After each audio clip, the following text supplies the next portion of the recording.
let's talk about your origin story.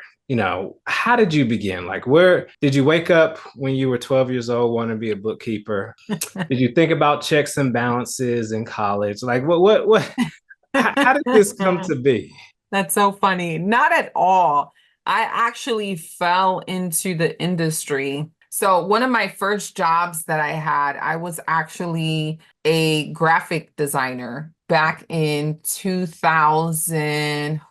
What is it? 2004 now. I was a graphic designer. That's actually what my undergrad degree is in. And the first company that I worked for did marketing for Motorola. Many of you guys may be watching this are too old to are too young to remember Motorola.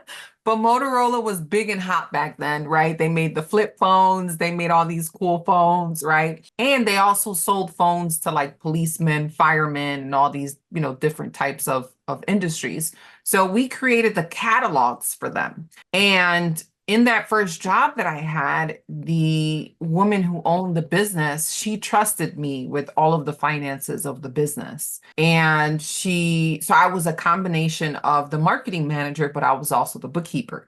And so I cashed all the checks. I did all the deposits. I organized all the financial data. I paid all the bills. I like managed all the finances of the business. And, it wasn't a huge business. She was making about $1.2 million a year. And it was just me and her. So her profit margins were really, really high. But that's where I started.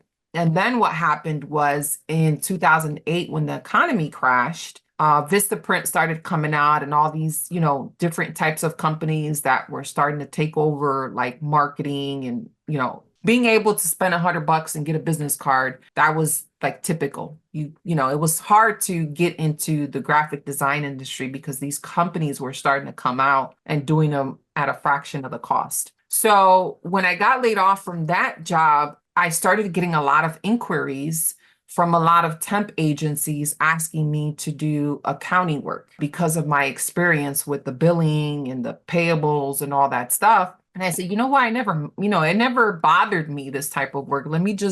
At that time, I didn't have a choice. I needed a job, right? I was a single mom at the time. And I was like, you know what? I need a job. So I started doing that and I started temping for about 6 years. I was a temp. I would be at one job for a year, at another one for 6 months, another one for 3 months, so on and so forth, right? That's how temping works. And I gained a lot of experience. I was an accounts payable clerk, accounts receivable manager. I worked pretty much in every single accounting department that you could think of, right? And this gave me a well-rounded experience. So in 2010, I decided to get my master's in finance because I realized, man, the economy is trash right now, but I have all these opportunities in the finance industry. And then I started learning about, the finance industry and how it is recession proof and how, millionaires are literally made in the finance industry.